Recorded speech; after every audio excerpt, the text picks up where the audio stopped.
tudo relacionado ao nascimento de Jesus, né, foi incrível, né? Isso que você falou de Isabel, né, foi mais ou menos isso, né? Até fala 6 meses mesmo na Bíblia, como você falou, tem essa distância aí, né, de um para o outro. E uma das passagens que eu mais gosto na Bíblia é justamente quando Maria chega a Isabel, né, e fala que João Batista na barriga, ele se mexe se mexe, né, ele fica alegre.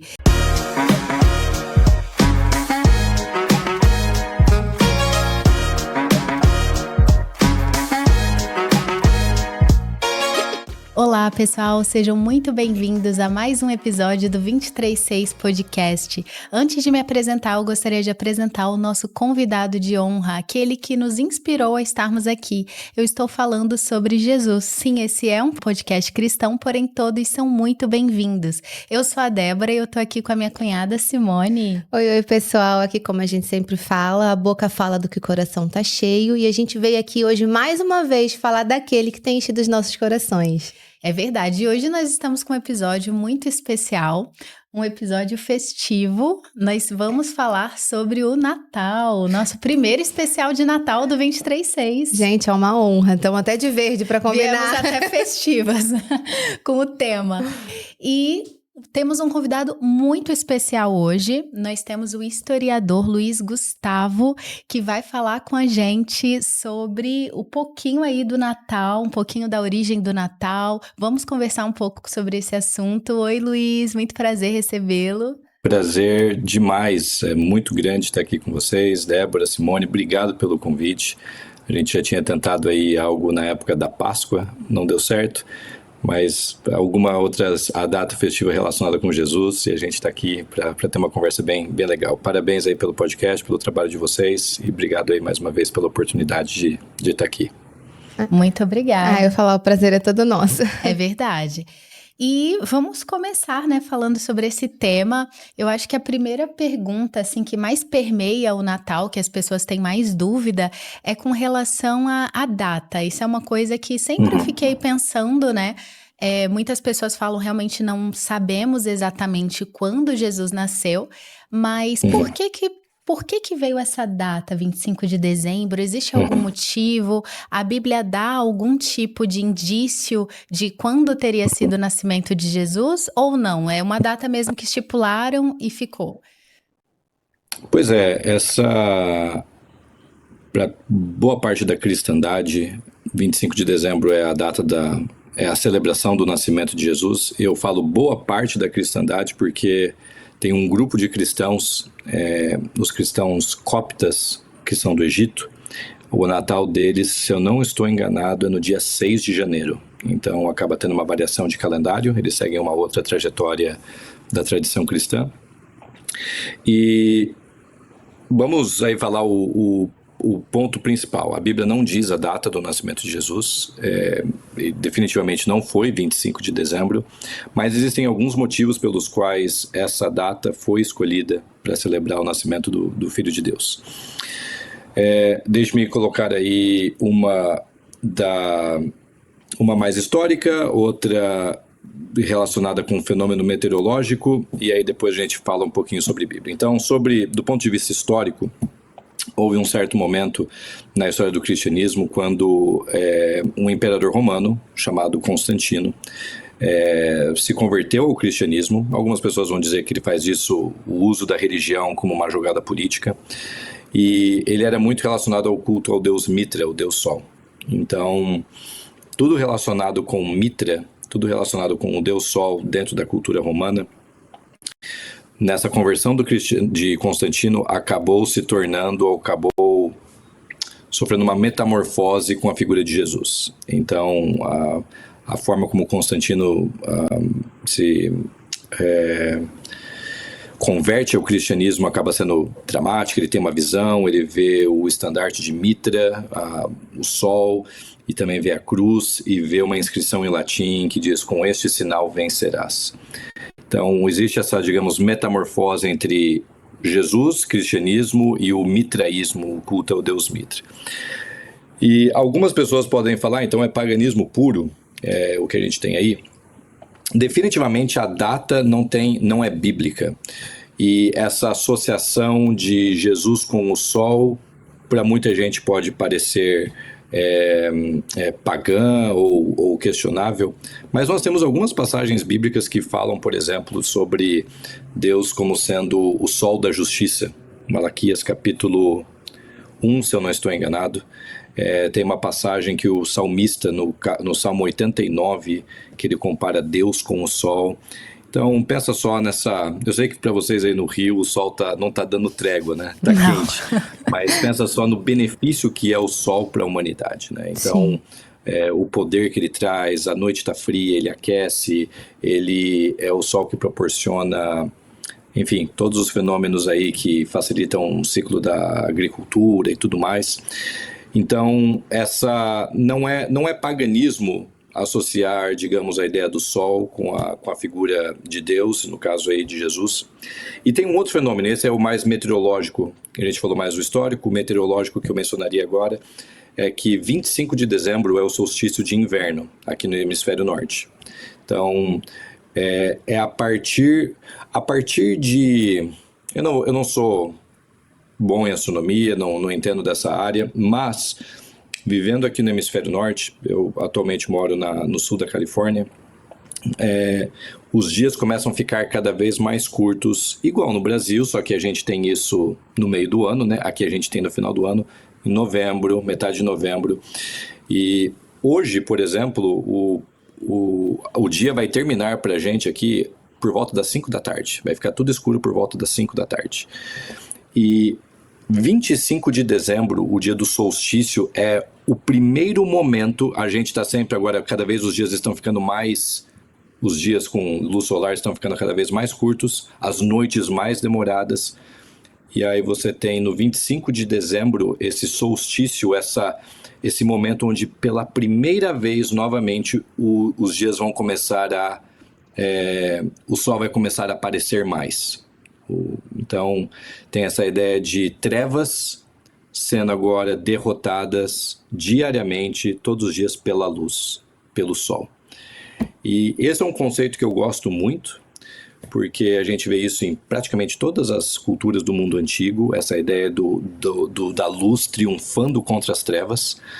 E eu acho que esse é um conceito muito legal para a época do Natal, né? Onde a gente vê caos, onde a gente vê tristeza, e o Evangelho de João, por exemplo, vai falar que a luz se manifesta nas trevas, falando da encarnação de Jesus, né? Quando Jesus se torna ser humano, a luz resplandece nas trevas e as trevas não prevaleceram contra ela.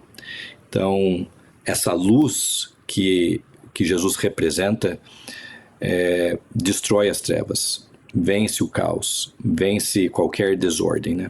Então essa é uma justificativa, digamos, meteorológica, tem o aspecto histórico, só que da Bíblia a gente sabe que Jesus não nasceu no 25 de dezembro, e aí eu estou falando demais, quem sabe deveria estar dando oportunidade para vocês aí darem a retrucada com os pontos, mas a gente sabe da história de um nascimento de uma outra pessoa perto da época de Jesus, João Batista, né? É o primo de Jesus, ele nasce mais ou menos na mesma época. E o pai de João Batista, Zacarias, era sacerdote no templo. E o livro de Lucas fala que ele trabalhava no templo no turno de Abias. É como se fosse aí, você tem 24 famílias de sacerdotes, e cada família trabalha por 2 semanas no ano. Então a gente sabe disso pelo texto bíblico e também por documentos rabínicos. O turno de Abias, que o pai de Zacarias estava trabalhando quando Isabel ficou grávida, era por volta do meio do ano, julho. Vamos dizer junho, julho. 6 meses depois, que é quando Maria está grávida, quando Maria engravida, que o anjo a visita, corresponde ao nosso dezembro, né? Então não é Feliz Natal, né? Feliz nascimento de Jesus, mas quem sabe feliz concepção de Jesus, né? O feliz dia de que Maria concebeu. Não estou dizendo que foi 25, mas existe uma correlação aí com algo importante acontecendo em dezembro. Nossa, que Que legal. legal, né? Muito interessante saber desses detalhes. É, quando ele falou que poderia estar dando oportunidade pra gente, é maravilhoso ficar ouvindo A esse gente tipo de quer história, aprender. né? A gente quer aprender, exatamente. É verdade, nossa, muito interessante. E tudo relacionado ao nascimento de Jesus, né, foi incrível, né? Isso que você falou de Isabel, né, foi mais ou menos isso, né? Até fala 6 meses mesmo na Bíblia, como você falou, tem essa distância aí, né, de um para o outro. E uma das passagens que eu mais gosto na Bíblia é justamente quando Maria chega a Isabel, né, e fala que João Batista na barriga Ele se mexe se todo. mexe, né? Ele fica alegre. E aí ele recebe, né? Ele e Isabel recebem o Espírito Santo. E aí Maria faz o cântico de Maria, né? Que chama, que é quando ela louva a Deus mediante a essa situação. E assim, é uma das minhas passagens favoritas da Bíblia é essa, né? É desse relacionamento das duas. Eu fico imaginando como teria sido, né? Esse relacionamento das duas. Mas é incrível, assim, essas duas gestações em idades tão extremas, né? Isabel, uma Uma senhora, senhora. e Maria, uma adolescente, né? Eu queria até perguntar um pouco mais sobre como seria essa vida de Maria, assim. A gente sabe que ela deveria ser meio que uma adolescente. Eu queria entender um pouco desse contexto, assim, né? De quando ela descobre que estava grávida, até mesmo ela com José, né? Essa coisa deles serem noivos, né? Acredito eu. E uma dúvida também que eu tenho com relação a esse contexto familiar de Jesus é com relação a carpinteiro, né? Que José era carpinteiro e eu queria entender o que significava esse ofício para aquela época, né? Em questão social mesmo, né? Como que era ser um carpinteiro? Era uma profissão bem remunerada? Não era? Como teria sido esse ambiente, assim, onde Jesus nasceu? Sobre Maria, de fato, acaba sendo problemático, né? O que acontece ali com os dois, eles são noivos e ela está grávida. Então, o Espírito Santo é quem a torna grávida, e isso é difícil para José digerir. Então a gente entende o motivo dele estar tão preocupado. A legislação judaica daquela época era bem severa quanto a esse tipo de situação, e por isso que ele rompe o noivado. Então, assim, a gente tem algumas ideias do que poderia estar acontecendo ali, né? Então, essa é uma moça, como você bem falou, a idade ali de casamento, 13, 14 anos, uma moça já estava em condições de casar. Isso é chocante para a nossa geração, para a nossa época, mas a gente sempre precisa lembrar que a Bíblia não foi escrita no século XXI, não foi escrita num contexto de Ocidente, de essa cultura que a gente tem envolvido, né? Então, isso faz com que a moça se torne cada vez mais nervosa quanto à situação, mas aí existem as palavras de encorajamento do anjo, né, para Maria. A versão de Lucas fala, por exemplo, capítulo 1 de Lucas, acho que é o verso 30 e... Então, 37... Lucas 1,37, o anjo diz para Maria: porque para Deus não haverá impossíveis em todas as suas promessas. O que é muito interessante essa frase, porque essa frase, o Novo Testamento foi escrito em grego, né?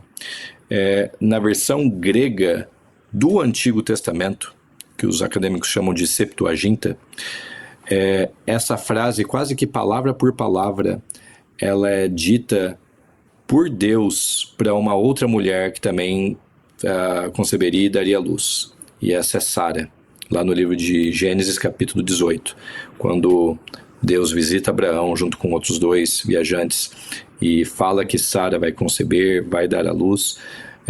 No capítulo 17, Abraão escuta e dá risada, por isso o nome do filho é Isaac, o nome do meu primogênito, inclusive. Isaac tem a ver com riso.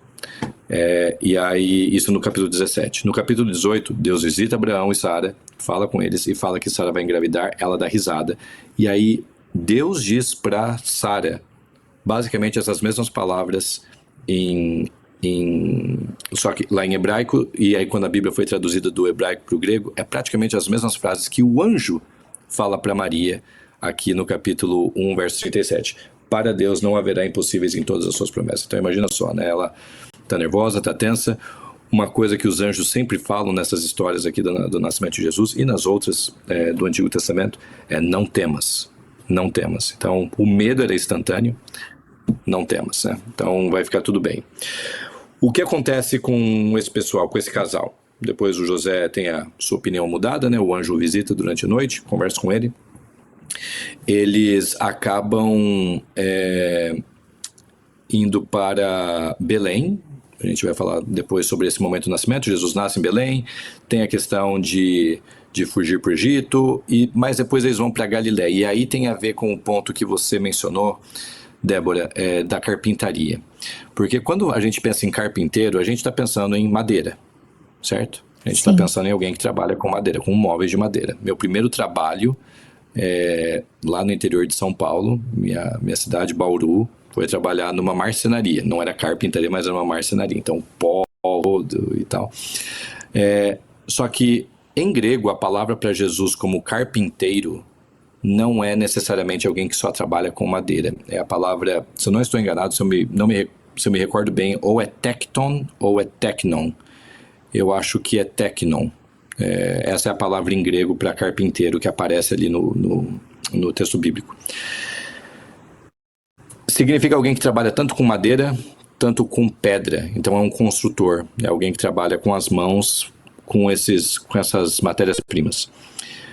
E aí é muito curioso por que Jesus, ou José, Maria, Jesus, e a gente sabe que José tem filhos, provavelmente de um outro casamento. Jesus tem outros irmãos, certo? A Maria, ela era virgem até o momento do nascimento de Jesus. O texto bíblico fala que José não a conheceu, e ali é a linguagem de intercurso sexual, até o nascimento de Jesus.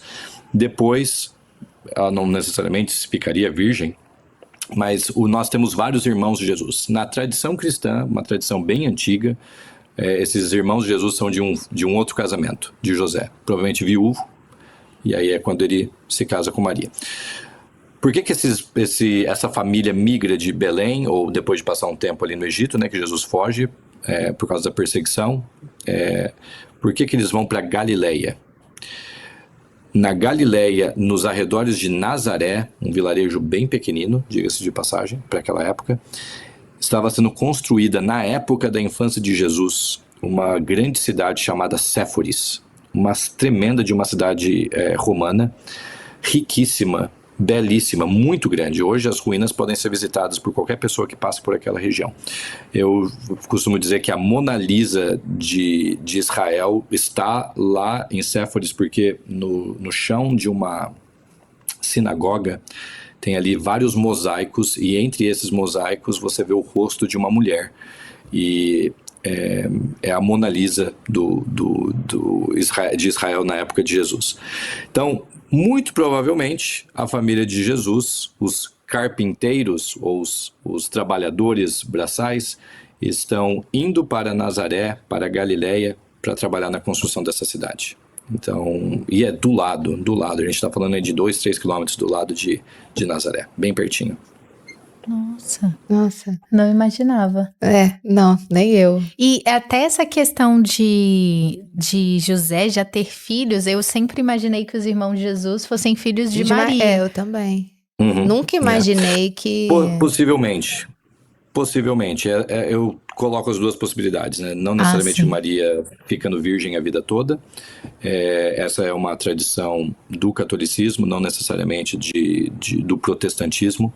Uhum. E então, vamos dizer, possivelmente ela pode ter tido outros filhos, mas uma tradição do 2º século, toda a história de Jesus, os apóstolos, é o 1º século da era cristã. No 2º século da era cristã, existe um documento chamado Proto-Evangelho de Tiago. Não é bíblico, não tem o status de palavra de Deus que Lucas, Mateus, Marcos têm. E aí já é uma outra conversa de como é que esses livros vieram parar aqui na nossa Bíblia.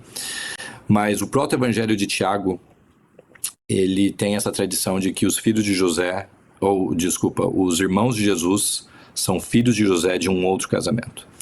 E a gente tem muito pouca informação, né, sobre a infância de Jesus. A gente simplesmente encontra, quando Jesus já é grande, que ele tem esses irmãos todos, né? E vários deles conspiram contra ele, têm animosidade contra ele, inclusive um chamado Tiago. E esse Tiago, mais tarde, vai se tornar o líder da igreja cristã. Após a ressurreição de Jesus, ele se converte, né? Aceita Jesus como o Messias, como aquele profetizado nas Escrituras, e se torna o líder do primeiro grupo de cristãos, né, em Jerusalém, lá no livro de Atos. Mas possivelmente a gente está falando aí de crianças que vieram com José após ali um período de viuvez, né? Quem sabe? Ah, entendi. Nossa, é muita coisa que a gente não sabe, não consigo né? nem processar essa informação. Exatamente. Então imagina um José sendo um pouco mais velho. Quem sabe aí, a gente não pode esperar uma expectativa de vida para uma população comum muito elevada, né? Então, hoje aí, quem sabe a estimativa de vida de um brasileiro em 2024, assim, cidadão comum, que não tenha muitos acessos não tenha muito acesso a recursos médicos e tudo mais, 75 anos, 78 anos, quem sabe, não sei, 80, né? Vamos colocar aí 80, vivendo bem. Naquela época, a gente está falando aí de algo provavelmente na base dos 50 anos, né, 45 e tudo mais. Né? Imagina esse pessoal trabalhando em construção civil e tendo as costas toda quebrada e não tendo acesso à medicina de qualidade, que isso aí ficaria só com a elite.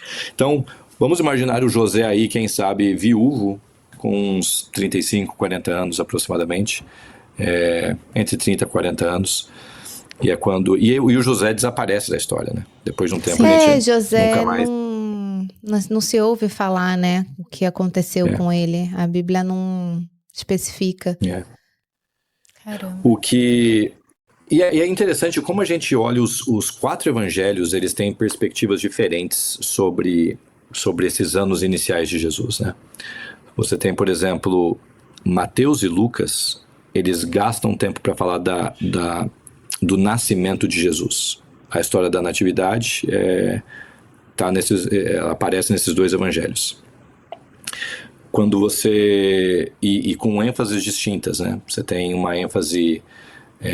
a genealogia, né? Aquela lista de nomes bem extensa em Mateus, em Lucas. Marcos não gasta uma vírgula falando da infância de Jesus, né? Ele já começa com o batismo de Jesus, porque Marcos é meio rápido, ele quer ser ágil na hora de contar a história dele. E a palavra imediatamente aparece o tempo todo no livro de Marcos, é como se ele estivesse tentando ser rápido na forma de contar a história. João nem sequer, não apenas não fala do nascimento de Jesus, mas ele já fala, Jesus nem sequer teve um começo, né? Porque quando a gente fala de nascimento de Jesus, parece que Jesus só passa a existir, pode dar a impressão de que Jesus só passa a existir naquele momento que ele nasce, em Belém. Quando, na verdade, Jesus, ele é eterno, ele é um com o Pai desde a eternidade, né? E aí começa o Evangelho de João. No princípio era a palavra estava com Deus e a palavra era Deus. A palavra estava no princípio com Deus, todas as coisas foram feitas por ela e sem ela nada do que foi feito se fez. Então, mais tarde nesse capítulo 1 de João, eu estava citando aí os 3 primeiros versos, verso 14, e a palavra se fez carne e habitou entre nós. Então, Jesus é essa palavra. Ou seja, ele sempre teve um começo, sempre esteve com o Pai e criou todas as coisas. Se ele criou todas as coisas, logo ele não pode ter sido criado. Então, João, eu vou dizer quase que ele ignora qualquer nuance, qualquer ideia do nascimento de Jesus, porque o foco dele é mostrar que Jesus é divino, ele sempre esteve com o Pai desde a eternidade, ao longo da eternidade, né? Então, você percebe que cada autor dos evangelhos tem uma ênfase distinta para a figura de Jesus, né? Então, seria legal se a gente tivesse aí o que aconteceu com José, o que aconteceu com esses outros irmãos de Jesus. A gente sabe de pelo menos 2, o que acontece com eles. O Judas é provavelmente o autor da carta de Judas, no livro no Novo Testamento, e o Tiago é o líder da igreja cristã, né? E o autor da carta de Tiago no Novo Testamento também. Agora, até mesmo Maria, né? O que acontece com Maria? Então, a tradição vai dizer que João, o discípulo amado, ele fica sob ele coloca... Jesus fala para ele tomar conta dela, né? Fala, mulher, eis aí teu filho, filho, João, eis aí tua mãe, alguma coisa assim, no capítulo 19. E a tradição cristã fala que João a leva para Éfeso, na Turquia. Inclusive tem lá o túmulo de Maria e tudo mais. E João trabalha ali, né? Ele fica naquela região da Turquia, da Ásia Menor. As cartas do Apocalipse que ele escreve, Éfeso, Sardes, Pérgamo, é tudo ali. Pátimos, onde ele tem a visão do Apocalipse, é uma ilha ali do lado. Então, João está lá e a tradição fala que Maria estava com João esse tempo todo. Em algum momento ela morre. Então, assim, a gente não tem resposta para tudo o que acontece ali. A gente só tem algumas pistas e algumas tradições que não dá para a gente falar 100% que são verossímeis, né? Sim, verdade. Uma coisa que é muito interessante, mas você mesmo já falou, né, que não tem muita informação, né, sobre a infância, adolescência de Jesus. A gente só sabe daquele episódio, né, com 12 anos de idade, no templo, que ele ensina no templo, que deve ter sido incrível. Imagina uma criança, né, 12 anos de idade, ensinando ali os sábios da época, né? Eles pararam para ouvir e isso foi algo incrível. Eu imagino o desespero de Maria quando percebeu que ele não estava junto. A mãe sabe o desespero de uma outra mãe. Imagina o desespero que deve ter sido. Mas é muito interessante. Aí que tá, vamos ser francos aqui. E eu não estou desrespeitando Maria, tá? Ao dizer isso. E eu não sou católico, eu respeito os católicos, o respeito que tem para Maria, mas não é estranho que uma mulher, que uma mãe e um pai não se dão conta da ausência do filho por alguns dias? Então, sim.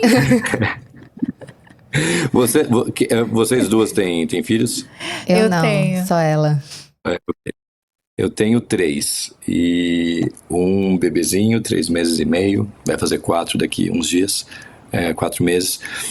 E assim, quem sabe seja a nossa cabeça moderna, que a gente sempre fica com medo do que acontece e tudo mais. Eu me criei jogando futebol na rua até tarde da noite e tal. Hoje, imaginar meu filho fazendo isso. O meu mais velho tá completando 6 anos daqui uns dias. E essa época eu já tava brincando na rua e tudo mais. Então, assim, quem sabe são outras épocas, né? Outra cultura. E não tô dizendo que ela não o amava. Imagina, o anjo anunciou, ela concebeu do Espírito Santo, o anjo anunciou o nascimento desse menino.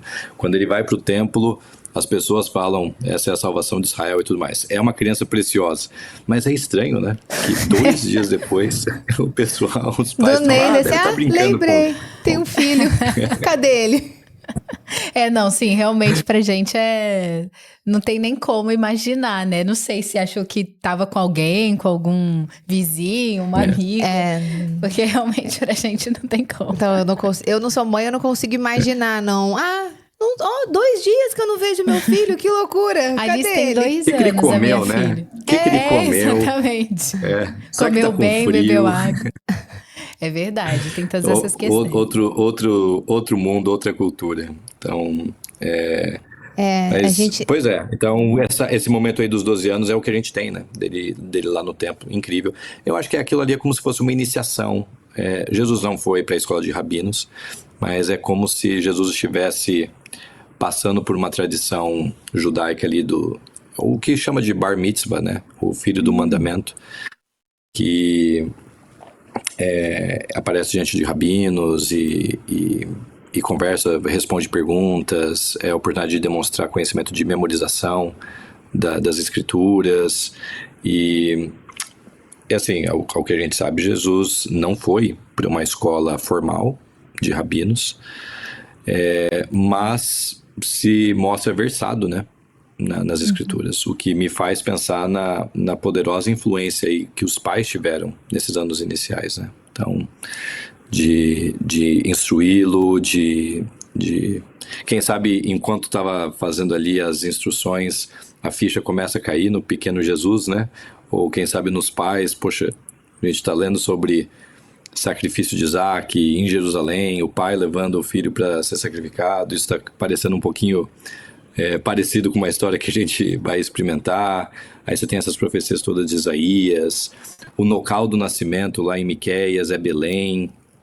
Aí, então tudo isso tem uma profecia em Daniel capítulo 9 que dá o exato ano da morte do Messias, capítulo 9, verso 24, 25, 26 e 27, profecia das 70 semanas. Então, quem sabe, quanto Maria e José estavam instruindo o menino Jesus nas Escrituras, eles estavam, quem sabe, arregalando os olhos, e Jesus também estava começando a tomar para si tudo aquilo, né? E entender o seu papel na humanidade. Quando o senhor falou em Isaías, eu tenho até aqui, né? Porque um menino nos nasceu, um filho se nos deu, e o principado estará sobre os seus ombros, e se chamará seu nome maravilhoso, conselheiro, Deus forte, Pai da eternidade, príncipe da paz. E aí, quando eu, pensando sobre Jesus agora, imagina Maria e José, provavelmente eles já tinham todas essas informações, né? Eles já tinham estudado. Então, imagina você saber que você dará à luz e tudo isso aqui estará sob os ombros do seu filho, né? Então, a gente fala muito sobre Jesus, mas eu penso que Maria também, uma adolescente, né? Aí por volta dos seus 13 anos, 14, né? Eu acho que eu tinha escutado, e acho que o senhor também comentou isso no começo, que ela deveria ter mais ou menos essa idade. E crescendo, então assim, imagina, 13 anos, 14 ser mãe, 15, 16. Claro que numa cultura diferente, onde as mulheres tinham que amadurecer mais rápido, enfim. Mas amadurecer sabendo que o seu filho será chamado maravilhoso, conselheiro, Deus forte, Pai da eternidade e príncipe da paz. Então, quando ele some com 12 anos, eu imagino quantas dessas profecias não devem ter vindo na cabeça dela e tipo, menina, onde é que você tava? E Deus falando, lembra? Eu te emprestei, ele não é teu. E essa coisa de ter ficado 2 dias perdido, né? Talvez Deus tenha apagado a memória, tenha desligado, não sei se pode acontecer isso com uma mãe. Mas é muito interessante, assim, se pensar por essa outra forma, né? Por esse outro lado, ver Maria. Estamos falando sobre Jesus, sobre o nascimento de Jesus, mas Maria fez parte disso, né? Ela estava ali. José, ele não aparece. Quando o senhor falou sobre João, eu acho muito engraçado, porque João, o discípulo amado, disse João, o discípulo amado. Mas a gente sabe que ele era amado porque dos discípulos, Jesus falou para ele, mulher, esse aqui tá teu filho. João, aqui tá tua mãe. Então, realmente ele deveria ser amado, né? Ele só não tinha uma boa autoestima. Ele sabia que era amado para Jesus confiar. Ele e a mãe dele, no caso. Sim, é verdade. E eu acho interessante, você citou aí sobre Daniel, as 70 semanas, né? E não entendo, não li a respeito disso, né? Mas isso me lembrou de uma pergunta que eu queria fazer para você sobre essa questão de tempos, né? A gente vê várias vezes na Bíblia se repetindo um número de dias que é o número 40. Né? Foram 40 dias que choveu na terra durante o dilúvio, 40 dias que Jesus ficou no deserto, 40 anos, né, que Moisés esteve no deserto antes de voltar para resgatar o povo do Egito. Então, o número 40 se repete. Eu acho que tem muito mais exemplos, né, que eu não vou nem me lembrar, mas tem muitos exemplos desse número. Você mencionou Nínive não. 40 dias e Nínive será subvertida, a profecia de Jonas, né? Então... Não, tem muita repetição desse número. E eu fico curiosa, eu queria entender por que desse número 40 se repetir tanto na Bíblia. Existe um significado? Possivelmente sim. Eu infelizmente não vou poder dar uma precisão aí no significado ou tradição judaica por detrás, mas sem dúvida nenhuma é um número redondo que está sendo invocado nessas horas. É como se, ao invés de falar 10, fala 40, né? Na nossa cultura a gente sempre fala 10, né? Então vai arredondar ou dar um número redondo para dar como exemplo, né? A nota na escola é de 0 a 10 ou 100, né? Ou esse outro cenário. 40, sem dúvida nenhuma, acaba sendo um número redondo. E eu, como cristão, ao ler a Bíblia no seu contexto histórico e tudo mais, eu não estou aqui desrespeitando ou desvalorizando a inspiração, mas quando a gente tem esses números 40, esses inúmeros exemplos que você está dando de 40, parece ser uma cifra arredondada. Eu ficaria um pouquinho assim temeroso de dizer que são literais, né? Então, quem sabe é uma convenção que os autores bíblicos tinham na sua cultura e tudo mais, que quando a gente encontra isso, lendo com a nossa mente bem analística e tudo mais, a gente tem essa tendência de querer tratar de maneira literal, né? Eu trabalharia com a ideia de que 40 é um número que representa um período de transformação. Então, dentro de um período de 40 dias, anos, algo novo acontece. Então, por exemplo, pensa na história do dilúvio, né? 40 dias, 40 noites. Então, existe uma transformação que acontece depois desse período. Moisés está no Egito por 40 anos, mata o egípcio, foge para o deserto. 40 anos no deserto, Deus fala com Moisés, chama ele de volta para o Egito para libertar o povo. 40 anos depois ele está no deserto, e o povo com ele agora no deserto, né, tirou o povo do Egito. Então você tem esse período de transformação. Jesus, após o seu batismo, 40 dias no deserto, período de transformação, e aí inicia o seu ministério. Então eu olho como 40 sendo uma possibilidade de uma transformação estar prestes a acontecer no final daquele período, né? Eu completei aí minha quarta década há algumas semanas, então estou esperando essa transformação. Por agora é só olheira e cansaço, mas eu imagino que é o que o texto bíblico quer dizer, né? Então, pensa na ideia de reinado de Davi, 40 anos, reinado de Salomão, 40 anos. O de Saul tem uma questão cronológica ali que é um pouquinho complicado. Algumas versões mais antigas que a gente tem do texto bíblico, parece que não fecha os 40 anos ali com Salomão, tem uma outra cifra. Desculpa, Salomão não, Saul. Então, mas definitivamente o maior rei de Israel, Davi, e o seu filho Salomão, reinados de 40 anos. E surge uma transformação após a morte de Davi. Salomão vem, constrói o templo, o rei mais sábio, riquezas. E o reinado de Salomão, depois de 40 anos, a gente sabe, é só assistir a série Reis, né? A gente sabe o que acontece após esses 40 anos. Declínio, uma transformação. E apareceu até um joinha aí, quem sabe, da câmera aqui, para dizer é isso mesmo, assista a série Reis. Mas a ideia de uma transformação ocorrendo após esse período de 40 dias ou anos. Interessante. Mudando completamente o assunto, a minha pergunta é muito sobre isso, né? Sobre a época de Jesus e as mulheres na época de Jesus, né? Porque a gente sabe que a Bíblia nos diz que mulheres ricas sustentavam a obra de Jesus, né? Então ele não só permitiu ser ajudado, a gente sabe que ele não precisava, porque quando ele precisou pagar o imposto, ele falou para Pedro, vai lá, pega o peixe, dentro da boca do peixe estava a moeda. Então a gente sabe que ele não precisava, né? Jesus, ele não usou as mulheres, na verdade, ele deixou que elas se aproximassem deles, e a forma disso, né, elas eram ajudando Jesus. Apareceu primeiro para Maria, né, Maria Madalena.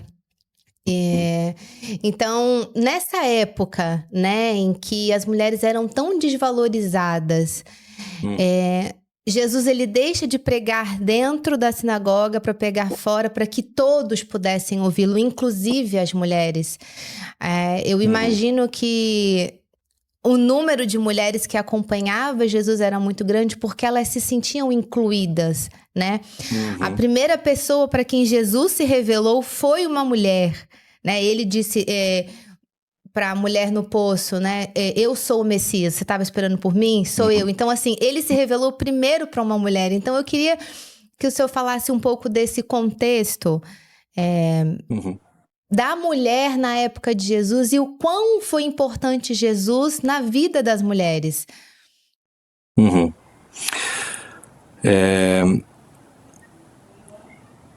Eu estou aqui formulando uma resposta para isso que você falou e, de fato, o cristianismo e os ensinamentos de Jesus são de um poder tremendo para reverter o papel, o estigma e o tratamento que as mulheres recebiam naquela época.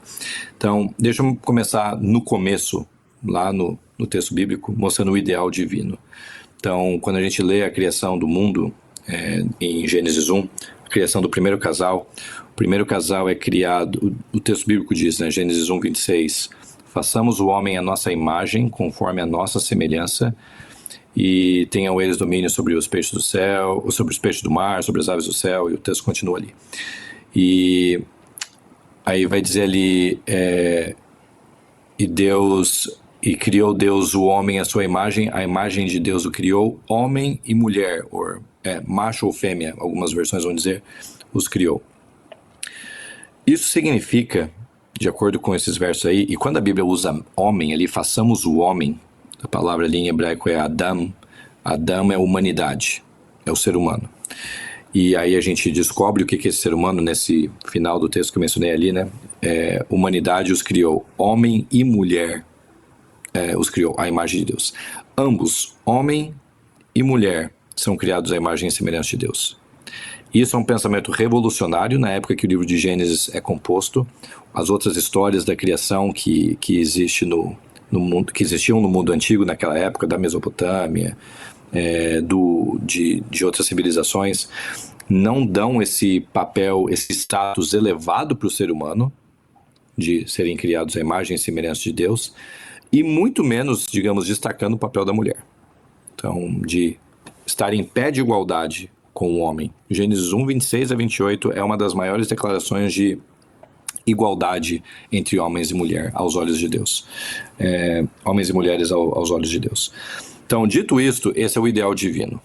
Com toda essa bagunça que vira o mundo depois de Gênesis 3, a gente encontra Jesus nesse mundo bagunçado, fazendo exatamente isso, tratando as mulheres de maneira digna, de maneira respeitosa, elevando o valor delas, né? Então, quando você pensa no exemplo que você me deu aí, sobre Maria Madalena sendo a primeira a ver Jesus após a ressurreição e contando os discípulos, se os discípulos quisessem inventar uma história da ressurreição de Jesus, ou refazendo a frase, se a ressurreição de Jesus, a história fosse uma invenção, os discípulos teriam escolhido outra pessoa para ser a primeira a contar sobre tal evento. Porque é algo tão extraordinário a ressurreição de Jesus que você precisa de testemunhas bem confiáveis, né? Dignas de confiança. E no primeiro século, na época do surgimento do cristianismo, ministério de Jesus, dos apóstolos e tal, o testemunho de uma mulher não era válido numa corte. Então, imagina que você está aí diante de um juiz, o juiz pede por testemunhas e você só tem o testemunho de uma mulher. Não vale. Então, precisa ser corroborado pelo testemunho de um homem. Então, existia muita desvalorização da figura feminina em cantos do judaísmo do primeiro século, em certos ambientes. É igual quando a gente fala, por exemplo, de cristianismo hoje, né? A gente tem várias facções, vários grupos, várias denominações, e dentro dessas denominações, grupos que pensam de maneira diferente. O que Jesus faz digamos, se mostrando, se revelando após a sua ressurreição para Maria Madalena, é assim, impensável de um ponto de vista jurídico, né? Agora, essa é a mulher que vai correndo para contar para os discípulos que estão com medo lá dentro do cômodo que Jesus ressuscitou. E o que eu gosto nessa história é que quando Maria, acho que é na versão de João, quando Maria chega ao túmulo, ela procura o corpo de Jesus, não está lá, e ela está triste, está chorando, e ela vê um jardineiro, né? Fala ali de um jardineiro que estava trabalhando, meio cena estranha, né? E aí ela fala, ele pergunta por que você chora e tal, e ela fala do motivo. E aí esse jardineiro usa uma palavra. Ele fala Maria.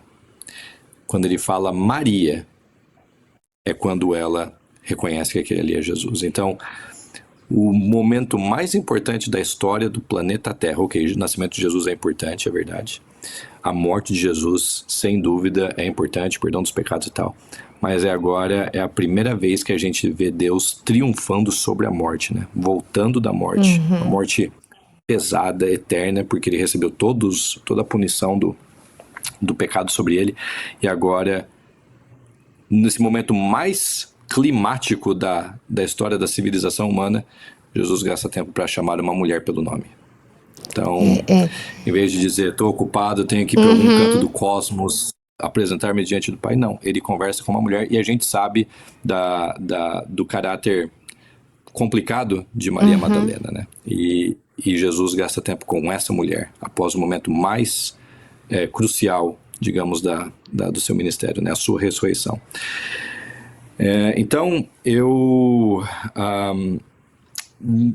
quando a gente vai para o cristianismo, porque a gente está falando aí de Jesus e os discípulos, né? Quando a gente vai para o cristianismo, a gente vê inúmeras mulheres tendo um papel predominante na igreja cristã. Você tem algumas mulheres que são mencionadas, o nome delas é mencionado, mas de importância grande dentro da comunidade cristã, né? Tem Júnia, tem Fíbe, tem a Lídia, tem... bom, enfim, eu tenho uma colega que terminou o doutorado dela há alguns anos aqui nos Estados Unidos, mas ela leciona no interior de São Paulo. Karina Prestes é o nome dela. Ela, inclusive, vou encontrá-la juntamente com seu esposo daqui a pouco. Eles vieram aqui para um evento. E Karina fez uma tese doutoral sobre o papel da liderança feminina nos primeiros séculos do cristianismo.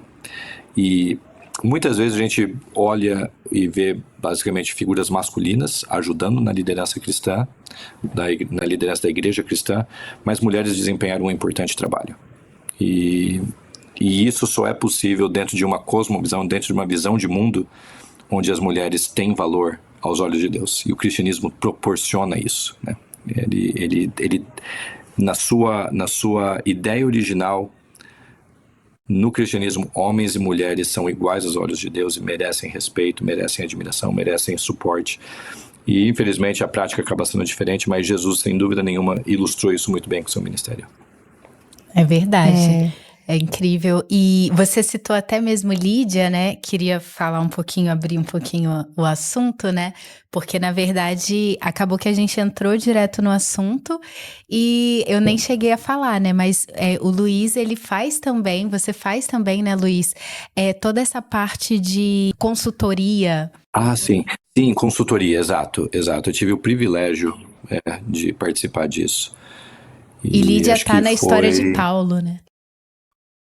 Não, baita. Eu não sei se a gente pode dar spoilers e tudo, só tem que falar que é uma série incrível. Só isso que eu posso dizer, é uma série incrível.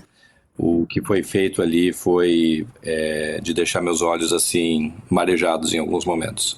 Mas, de fato, eu trabalhei na consultoria de algumas temporadas de Reis, acho que desde a 9ª até a 13ª. Trabalhei na consultoria de Rainha da Pérsia e também o que é legal sobre Lídia, que aí tá falando do universo de Paulo, né? Lídia é da cidade de Filipos, por isso que a gente tem a carta à igreja de Filipenses, né? Então imagina quando Paulo escreve essa carta, ele está escrevendo para, quem sabe, Lídia, escutando aquelas palavras também. Mas o que é legal é que Lídia é a primeira pessoa convertida na Europa. Caramba, porque uma mulher. Paulo viaja, novamente uma mulher. Exato. Quando Paulo está na sua segunda viagem missionária, ele sai, para facilitar aqui a nossa compreensão, ele sai da Ásia. Então, todo aquele bloco, desde Turquia, Israel, até a China, é um bloco só. Então, aquilo ali, em termos bem gerais, vamos chamar de Ásia. Eu nem sei por que o nome é Ásia, mas é aquele bloco ali. A gente chama de Ásia Ocidental na literatura. Tanto é que a região das igrejas do Apocalipse ali, as 7 igrejas, Ásia Menor, é aquele canto da Turquia ali. Paulo, na sua segunda viagem missionária, ele migra da Ásia, pela primeira vez ele vai para a Europa. Ele passa para o outro continente e chega na cidade de Filipos. E lá em Filipos é onde tem o grupo de mulheres que Lídia faz parte. E Lídia é a primeira mulher a ser batizada, a primeira cristã da Europa. Deve ser uma santa em alguma tradição cristã da região ali. Mas, assim, novamente, né? Olha a importância que um seguidor de Jesus está dando para a figura feminina, né? Verdade. Então, e se a gente é cristão hoje no Ocidente, aqui nos Estados Unidos, Brasil, onde quer que a gente pense, é porque o cristianismo chega por causa de europeus, né? Posteriormente, o cristianismo tem a sua sede na Itália e tudo mais, ou uma parte do cristianismo acaba sendo assim, baseado na Itália e Espanha, França, Portugal e tudo, mas chega no nosso continente, nas Américas, por causa dos europeus. E quem é a primeira pessoa a se batizar na Europa? Lídia, uma mulher. Nossa, incrível, muito legal. Eu assisti Rainha da Pérsia, inclusive eu estava no dia da coletiva que você participou e eu achei muito interessante, né, todas as explicações, e a explicação que eu mais gostei foi sobre os nomes, né, que era o nome do rei Assuero, que é Xerxes, e Vasti, que era a Mestris, né, se eu não me engano. Mestres. Isso, Você exato. deu essa explicação que eles eram os únicos personagens que tinham o nome em hebraico, e isso podia apontar para uma conversão deles, né? Eu lembro desse fato e eu fiquei assim, caramba, não fazia ideia. É incrível, foi muito legal esse dia que eu ouvi, eu falei, caramba, como que a gente pode aprender, né? E eu queria entender, Luiz, a gente falou aqui de muita história, né? Você falou, mas eu queria saber um pouco da sua história, né? O que te levou a querer se aprofundar? Como é que foi essa sua trajetória? Trabalhando na consultoria das séries? Não só com as séries, mas o que te levou a ter esse interesse, né? De se aprofundar. Ok. A sua história mesmo. Eu me criei num lar cristão, com bastante ênfase em leitura, sempre bastante livros por perto. Então eu sempre gostei de ler, de conhecer sobre história. Na escola minhas notas eram péssimas em matemática e tudo mais, e em ciências, mas sempre boas em geografia, em história. E então eu sempre me senti atraído a isso. E quando eu vi que a Bíblia me proporcionava esse universo, não só os livros de história, eu lia bastante sobre a Segunda Guerra Mundial, sobre Idade Média e tudo, mas aí quando eu vi que na Bíblia a gente tem uma riqueza histórica imensa, eu falei, quem sabe tem aí uma boa, vamos dizer, chance de eu me aprofundar e fazer disso mais do que um hobby, um interesse, mas uma carreira, né? Então eu fiz uma faculdade de teologia no interior de São Paulo, trabalhei como pastor no Brasil, e aí depois de alguns anos eu me mudei, já casado, me mudei para os Estados Unidos para fazer o meu mestrado em Arqueologia do Antigo Oriente e Línguas Semíticas, que é outra coisa que eu gosto bastante, o estudo de línguas antigas. Então tem vários dos nomes que aparecem em Rainha da Pérsia, em Reis e tudo mais, são nomes ali que alguns eu peguei de livros de história sobre certas regiões. Tem o tal de Baal Natan, acho que é temporada 12, que esse daí é um personagem que existiu, se eu não estou enganado, na região ali de Moab, né? Então, sempre gostei de estudar línguas, e então fiz o meu mestrado nessa área. Tive a oportunidade de visitar as terras bíblicas várias vezes, participar de escavações. Então, essa daí é a minha paixão. E aí, depois do meu mestrado, eu comecei meu programa de doutorado, aqui também nos Estados Unidos, região de Boston. O mestrado foi em Chicago, frio pra caramba. Então, de, sei lá, menos 20 Celsius. Eu costumava pegar ali algumas semanas do ano. Frio demais. E aí depois me mudei para Boston. E em Boston fiz meu doutorado. Faço ainda, porque eu ainda estou escrevendo a minha tese nas madrugadas, porque é o único horário que tem livre depois das crianças dormirem e antes delas acordarem. E então, assim, no momento, meu doutorado é na área de Bíblia hebraica, o que a gente chama de Antigo Testamento, e história do mundo antigo. Então, bastante ênfase nessa linha histórica, arqueológica, textual. Então, tenho feito isso já por alguns anos da minha vida. Assim, se eu começo a pensar desde a minha formação, desde quando eu entrei na faculdade até o momento, a gente está falando aí de 21 anos de pesquisa na área de Bíblia, de história, de arqueologia, de línguas. E no final do dia eu tenho mais dúvidas do que respostas, né? Porque o universo tão imenso de conhecimento, de informações, e a Bíblia acaba sendo esse livro incrível, né? Eu costumo comparar a Bíblia como uma piscina. Ela é segura para crianças, e aqueles que têm filhos, né? Você sempre vai ter que ficar esperto ali se a piscina dá pé suficiente, e ali se está pegando na cintura da criança está tranquilo. Então, a Bíblia é como uma piscina segura para crianças, mas ela é tão profunda que os melhores mergulhadores não chegam no fundo. Então, a gente pode aprender sobre a graça de maneira tão simples, com parábolas que Jesus conta, lendo textos bíblicos e sendo alimentado por eles. Mas, ao mesmo tempo, quando você começa a sair da superfície do texto bíblico e ir a fundo, você vai observando coisas que nem imaginava que estariam ali, né? E isso causa um estímulo tão bom. Eu gosto de aprender. E uma das coisas que eu mais gosto é a oportunidade de ensinar, de dar aulas. Trabalhei muito tempo como professor também. E eu amo essa oportunidade de poder compartilhar da palavra de Deus, estudar a Bíblia com esse olhar histórico, arqueológico, porque isso ajuda a gente a encontrar coisas que estão ali no texto e a gente já leu tantas vezes e acaba não percebendo, né? Mas, pois essa é um pouquinho da minha história. E eu falei mais da carreira, né? Mais casado, 3 filhos, então falei já que completei meus quase 40. Então, estou só esperando a transformação, mas Deus tem sido muito bom comigo. E eu tive essa oportunidade desde o começo do ano passado de ter o contato aí com a Seriela, de poder ler as séries e fazer algumas observações. E só tenho que agradecer a Deus aí pela oportunidade de trabalhar com um grupo tão especial e ver conteúdo tão incrível. E só uma história, eu deveria contar isso pro seu marido, Débora, mas alguém que eu conheço aqui dos Estados Unidos, que é a diretora de uma clínica onde eu levo o meu mais velho para fazer uma terapia. Ela é cristã, americana, não fala uma palavra em português, mas ela gosta de procurar conteúdo cristão no YouTube. E um dia, e assim, isso a gente está falando de um lugar que é 2 milhas aqui da minha casa, 3 quilômetros aqui da minha casa.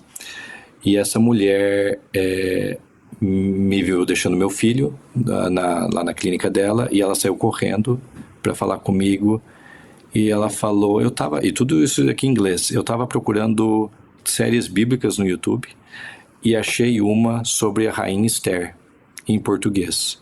E comecei a assistir uma playlist que tinha lá no YouTube, dos episódios, né, dos pedaços dos episódios, não a série inteira, porque senão fica até feio aí falar pra Seriela que estão colocando os episódios na íntegra lá, mas eram uns pedaços. E ela falou, eu fiquei surpreso que eu te vi ali, como é que era isso e tal, né? Então, assim, mulher nunca pisou no Brasil, não fala português, ela acabou encontrando o conteúdo da Seriela, falou que ficou impressionada com o que viu e falou que tomou um susto quando me viu ali falando, né? E é a única pessoa americana que eu conheço que já teve acesso ao conteúdo da Seriela, mas de qualquer forma, eu fico muito impressionado com o alcance que o conteúdo que a Seriela tem produzido e tudo mais, e fico feliz e honrado de poder participar indiretamente com tudo isso. Eu só ia falar que, enquanto ele falava como foi para ele se descobrir, né? Ele cresceu num lar cristão. Eu lembro de uma outra pessoa que ele acho que psicólogo, que é o famoso, né, Augusto Curry, que ele já fez o contrário. Ele começou a ler as escrituras para descobrir que aquilo era uma mentira, para provar que aquilo ali não era verdade. E hoje ele é um dos autores cristãos que a gente mais tem aí, né, de mais best-seller, enfim. Então a Bíblia, ela é tão, tão, tão profunda que quanto mais você realmente se aprofunda, não tem como você... A gente conversa muito com o Lennon, que se apresentou para o senhor no começo. E o Lennon, ele é a nossa Bíblia ambulante. A gente vive aqui discutindo coisa com ele, que ele de vez em quando vem com uma inovação, uma ideia.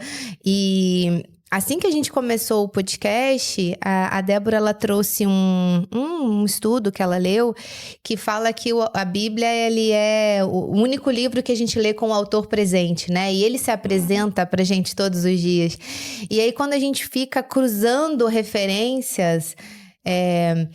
A Bíblia inteira fala sobre Jesus, a gente escuta isso a vida inteira, mas quando a gente começa realmente a achar no Antigo Testamento, não nas coisas assim, não em Isaías, né, que é uma coisa mais profética, mas assim, em Gênesis, em Miqueias, umas coisas assim, é muito legal, né? Então, realmente, quanto mais a gente se aprofunda na palavra de Deus, mais a gente quer saber, mais a gente vai descobrindo, tem hora que a cabeça parece que vai explodir de tanta informação. Agora eu tenho que processar essa informação de que José já tinha filho. Quem sabe, né? Sim, mas... A palavra final, né? Sim, mas... A Bíblia diz que tem mistérios que a gente não vai descobrir nunca, né? Então... Mas são coisas assim que é muito legal, né? E é muito, muito legal ver um cristão se tornar alguém que estudou a ponto de poder... ir a fundo, não só no que a gente vive, né, na igreja, né, mas fazer disso, assim, uma profissão e tá levando aí, como o senhor acabou de falar, a médica do teu filho viu algo que o senhor ajudou a produzir, né, então isso é muito interessante. Isso é muito legal, é incrível. Pois é, e eu acho que existe espaço para o cristão desempenhar um papel na sociedade. E é o que eu vou invocar uma passagem do... A gente estava falando da Lídia, né? Em Filipos. Paulo, depois de Filipos, ele passa ali por 2 cidades e chega em Tessalônica. E por isso que a gente tem a carta aos Tessalonicenses, porque Paulo fundou uma igreja ali. E quando ele está pregando na sinagoga da cidade, algumas pessoas vão para as autoridades e falam... Aquela doutrina que virou o mundo de cabeça para baixo chegou aqui, né? E está bagunçando a cabeça de todo mundo. Então, o cristianismo foi essa visão de mundo que virou o mundo de cabeça para baixo. E porque o cristianismo tem ideais, tem conceitos que são revolucionários. E mesmo depois de 2000 anos, quem sabe o Brasil ainda é uma sociedade predominantemente cristã. Aqui no meu país, onde eu moro hoje, o cristianismo já não tem o papel que exercia no passado, mas ainda existe, eu ainda consigo ver potencial na doutrina cristã para virar o mundo de cabeça para baixo, para que cristãos vistam a camisa, coloquem os ideais de Cristo em prática, nas suas carreiras, nas suas formas de trabalho, na sua índole, na sua ética, e isso cause um impacto poderoso nas pessoas que estão ao redor. Só um último comentário sobre isso. Essa ideia do cristianismo virar o mundo de cabeça para baixo, existe um livro, e eu falei sobre isso com o pessoal quando eles estavam ali começando a produção de Paulo. E existe um livro chamado Destruidor de Deuses, Destroyer of Gods. Até onde eu saiba não tem tradução em português, mas é de um falecido acadêmico, recentemente ele faleceu, Larry Hurtado, com H. Hurtado, Hurtado. Acho que eu soletrei certo, né? Então, quem sabe não foi só em matemática que eu não ia ver, né? Quem sabe em português também. Mas enfim, Larry Hurtado é o nome dele. Ele fala de como o cristianismo teve papel determinante, a ética cristã, um papel determinante para acabar com os fundamentos do Império Romano. Então, toda essa época que a gente está vendo agora aí de Gladiador 2 e tudo, todos esses filmes que falam da glória de Roma, o maior império que já existiu, se o império do Assuero, do Xerxes, em Rainha da Pérsia era imenso, aquele mapa grande e tudo mais, o Império Romano era muito maior. O cristianismo, a ética cristã, foi o que destruiu aquele império. Então, o amor que os cristãos demonstravam uns para os outros, o valor que eles colocavam em causas sociais, em ajudar pessoas em condições de necessidade, a criação de orfanatos, a criação de hospitais, invenções cristãs, a distribuição de literatura, esse formato de livro que nós temos, esse formato aqui, o Codex, é o nome desse formato, não é rolo, não é pergaminho, isso é uma invenção cristã. É o cristianismo que é responsável por fazer essa mudança radical na sociedade dos primeiros séculos. Em três séculos, o cristianismo foi capaz de virar o mundo de cabeça para baixo, a ponto de destruir o império mais poderoso, né? Com práticas e costumes e religiões totalmente contrárias ao ideal divino. Então, se o cristianismo tinha aquele poder naquela época, numa sociedade secularizada, pagã, eu creio que também hoje também tenha, né? E acho que o Natal serve para a gente lembrar disso, que as trevas não vão prevalecer contra a luz, né? Então, isso aí. Eu gosto de pensar isso. A gente estava até comentando semana passada, eu e a Débora, que existe um grupo, né, de pessoas que cisma em afirmar que o Natal é uma data comercial. Mas por que não nós cristãos aproveitarmos essa data para nos reunirmos com famílias, com parentes, com pessoas que a gente não vê sempre, para estar falando sobre Jesus? Porque afinal de contas, para a gente, o Natal é o começo da vida de Jesus, mesmo que biblicamente, né, não se tenha algo dizendo que é nessa data, mas temos uma data para isso, nada melhor do que usarmos essa data para estarmos falando sobre Jesus, seja no trabalho, seja na família, enfim. Eu acho que é isso mesmo. É exatamente isso. Nossa, muito obrigada, Luiz, de verdade. Foi incrível aprender com você. Queria até estender um pouco mais o assunto, mas não dá, né? Senão a gente começa a entrar aí, ainda mais questão de Paulo. Eu vi Gladiador com Alan na segunda-feira, então... Opa, tem spoilers, por favor. Exatamente. Então não dá para entrar aí nesse universo que vai ser interessantíssimo, vai ser incrível, eu tô ansiosa para ver. Mas eu quero agradecer muito pela sua participação, muito obrigada. E claro, a todos que assistiram, que tenhamos mesmo um final de ano incrível. Sim. Você e sua família tenham um Natal maravilhoso. E vocês também que estiveram aqui acompanhando. Que Deus abençoe muito o fim de ano de vocês. Que seja um momento de confraternização, de amor. Que seja um momento de fato de união, um momento de perdão. E que vocês possam aí aproveitar com as suas famílias esse final de ano. E em 2025 tem muito mais 23/6. Até que estamos na nossa nova temporada. E é isso, pessoal. Muito obrigada e até a próxima. Deus te abençoe. Tchau, tchau.